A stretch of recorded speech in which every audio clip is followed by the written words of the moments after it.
अस्सलाम वालेकुम students. My name is Zafar Khalid. आज हमारा कंप्यूटर साइंस का लेक्चर नंबर 18 है। लेक्चर नंबर 1 से लेके लेक्चर नंबर 17 तक हम डिस्कस कर रहे हैं सी लैंग्वेज को। सी लैंग्वेज क्या होती है, हमारे पास सी लैंग्वेज के ऊपर हमने किस तरह वर्क कर रहे होते हैं।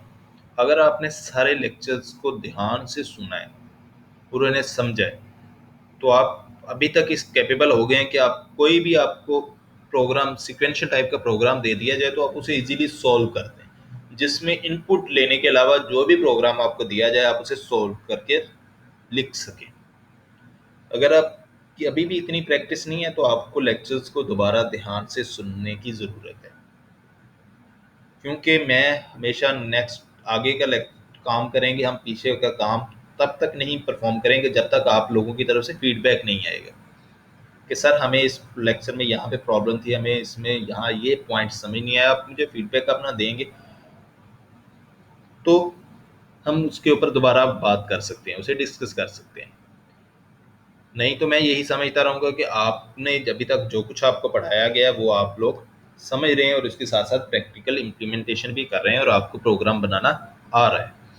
और ये एक इम्पोर्टेंट चीज़ है, इम्पोर्टेंट थिंग है। अगर आपको प्रोग्रामिंग आ जाती है इसी लेवल पे सेकेंड ईयर में ही, तो नेक्स्ट आपकी हायर क्लासेस अगर आप कंप्यूटर साइंस की फील्ड में जाते हैं तो आपके लिए ये बहुत हेल्पफुल होगा। मेन चीज़, अगर आपके प्रोग्रामिंग कॉन्सेप्ट स्ट्रॉन्ग है, आपको प्रोग्रामिंग लैंग्वेज को ये एक अच्छे तरीके से आती है और उसके ऊपर प्रोग्राम बनाना आता है, तो आप वर्ड की कोई भी प्रोग्रामिंग लैंग्वेज को यूज़ करते हुए इजीली प्रोग्राम को बिल्ड कर सकते हैं। जस्ट डिफरेंस इनमें क्या होता है, सिंटैक्स डिफरेंस होता है, बाकी लॉजिक ऑलमोस्ट सेम होती है। तो अगर आप लॉजिक बिल्ड करना आ गया तो कोई भी किसी भी लैंग्वेज में आप प्रोग्राम इजीली बना सकते हैं। और ये इस चीज़ को लाइटली नहीं लेना, ये आपके लिए बहुत ज़्यादा बेनिफिशियल है, बहुत बहुत ज़्यादा बेनिफिशियल। और आज का हमारा टॉपिक था स्कैन ऐप। मीन कि हम यूज़र से इनपुट किस तरह गेट कर सकते हैं। Most of the program are interactive in nature. Till now we did not learn a way to write interactive program. तो इंटरेक्टिव इन नेचर होते हैं, लेकिन हमें भी पता होना चाहिए कि हमारा प्रोग्राम किस तरह इंटरेक्टिव हो सकता है। इंटरेक्टिव प्रोग्राम बनाने के लिए हमें प्रोग्राम के साथ कम्युनिकेट करना चाहिए, और प्रोग्राम के साथ कम्युनिकेट हम अपनी इनपुट दे के ही उसके साथ कर सकते हैं। तो उसके लिए हमें पता होना चाहिए कि हम प्रोग्राम अपनी सी लैंग्वेज में किस तरह इनपुट को ये दे सकते हैं। तो उसके लिए कीवर्ड यूज़ करते हैं हम स्कैन ऐप का। प्रोनाउंस इसे किया जाता है स्कैन ऐप, जिस तरह प्रिंट ऐप को प्रोनाउंस किया जाता है प्रिंट ऐप, और इसी तरह इसको scan app. Function is versatile as it quality good for numeric as well as string input. It takes argument from format string and a list of variable to hold input values. Here is a syntax of the scanf. Scanf format string mean ये किस type की value लेगा, और इसके अंदर हम multiple variables को display करो। सिंगल वेरिएबल के अंदर भी इनपुट ले सकते हो, मल्टीपल वेरिएबल्स के अंदर भी हम इनपुट ले सकते हैं। एग्जाम्पल उसने दिया, write a program to convert a distance into kilometres. User से डिस्टेंस लेना है किलोमीटर्स में और उसको हमने कन्वर्ट करना है मीटर्स में। 1 किलोमीटर के अंदर 1000 मीटर होते हैं, ये तो आप सभी को पता है। तो जो इनपुट आएगी उसको मल्टीप्लाई कर देना हमने 1000 के साथ, तो वो हमारे मीटर में कन्वर्ट हो जाएंगे और उसे हम स्क्रीन के ऊपर डिस्प्ले करवा देंगे। ऑलराइट, हम ये प्रोग्राम राइट करना स्टार्ट करते हैं। कंट्रोल एंड न्यू फाइल लेते हैं, वही स्टार्ट से हैश इंक्लूड। ये चीज़ें तो आपको याद हो जानी चाहिए, फिंगर टिप्स भी होनी चाहिए। stdio डॉट एच के बाद में सिंटैक्स एरर नहीं करना आपने बिल्कुल भी। ब्रैकेट कहाँ पे लगानी, ब्रैकेट को कैसे क्लोज करना है, ये सारी चीज़ें आपको याद होनी चाहिए। रिटर्न 0। ऑलराइट, लेट्स सपोज एक वेरिएबल मैं डिक्लेयर कर देता हूँ फ्लोट टाइप का।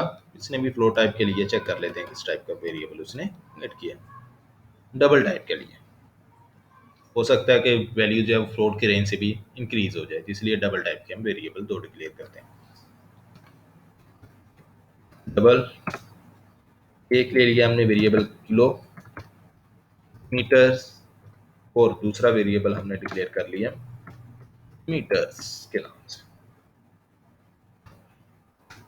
अब हमने ना किलोमीटर में कोई वैल्यू रखनी है, ना ही हमने मीटर्स के अंदर कोई भी वैल्यू रखनी है।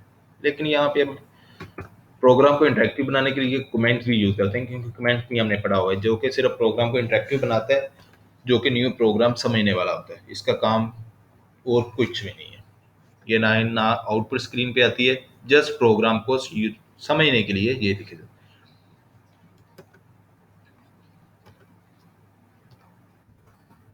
हैं। यूजर एंटर किलोमीटर्स, यहाँ पे यूजर के लिए प्रॉम्प्ट स्क्रीन में ओपन होगी, जिसमें वो बताएगा कि यहाँ पे आपने किलोमीटर्स को एंटर करना है। जस्ट इतना सी बात है। तो यूजर को कैसे पता चलेगा कि मैंने यहाँ पे कौन सी चीज एंटर करनी है? उसके लिए हमें उसे बताना पड़ेगा पहले कि प्रिंट एफ की मदद से स्क्रीन के ऊपर पहले ये लाइन डिस्प्ले हो, एंटर किलोमीटर्स। आपने यहाँ पे किलोमीटर्स एंटर करने हैं, आगे हमें कुछ भी लिखने की जरूरत नहीं है। ठीक है, अब क्या होगा? ये तो लाइन स्क्रीन के ऊपर सिर्फ डिस्प्ले होगी एंटर्स किलोमीटर्स, या यहाँ पे इसे और इंटरेक्टिव बना देते हैं, एंटर डिस्टेंस इन किलोमीटर।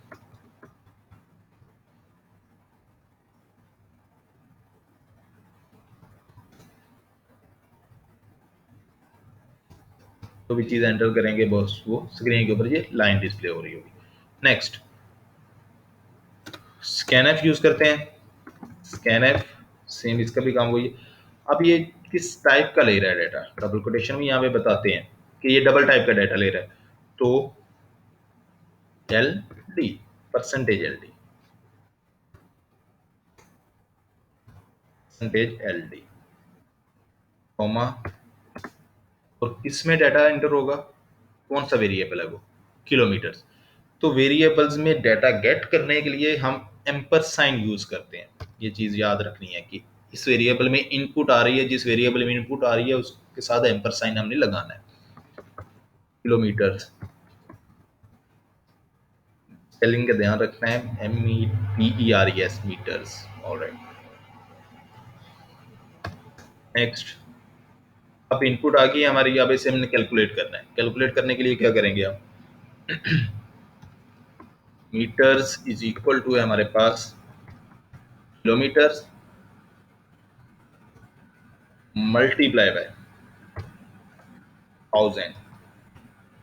तो वो अगर किलोमीटर को मल्टीप्लाई बाय 1000 करेंगे तो वो किस में आ जाएगा? मीटर्स में आंसर आ जाएगा। अब हमने मीटर्स को क्या करना है? स्क्रीन के ऊपर डिस्प्ले करवाना है।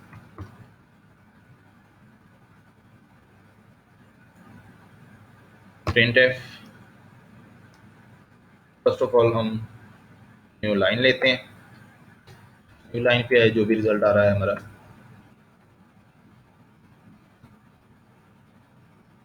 योर डिस्टेंस मीटर्स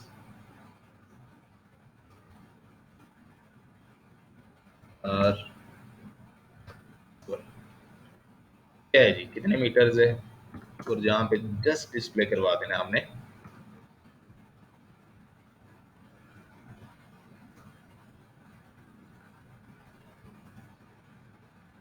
METER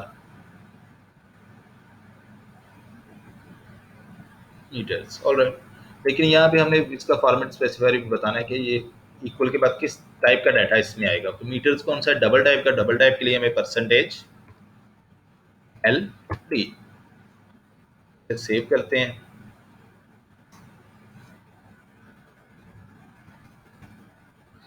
तो मीटर्स टू स्पेस नहीं देनी, मीटर्स। हम कंपाइल एंड रन करके देखते हैं कोई एरर तो नहीं है इसमें। F11, तो फर्स्ट पे ये लाइन पे हमारा एरर है, डॉट नहीं लगाया, कॉमा लगा दिया। स्प्रिंट डॉट एच और आगे control S again F9, return, वही मसला, REPURN return 0. Again save, compile and run.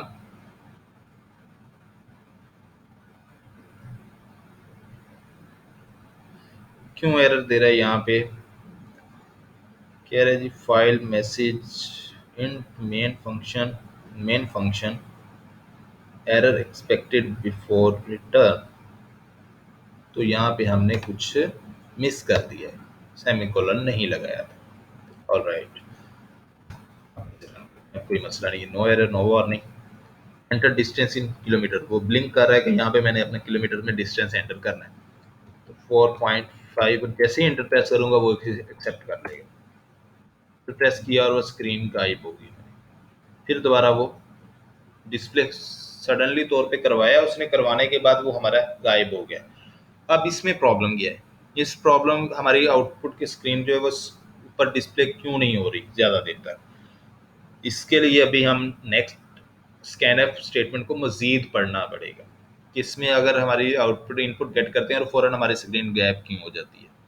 ठीक है, तो वो चेक करेंगे कि क्यों, क्या प्रॉब्लम है हमारे इसमें।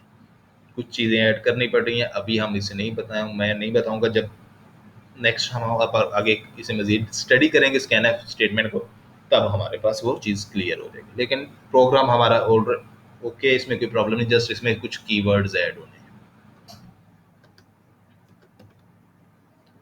स्टूडेंट, आज हम यही डिस्कस करेंगे स्कैनएफ स्टेटमेंट को किस तरह यूज़ करते हैं। प्रोग्राम बना के हमने इसे यूज़ करके देखा है। नेक्स्ट हम देखेंगे हमारी आउटपुट क्यों फ़ौरन से गायब होगी हमें दिखाए बगैर ही।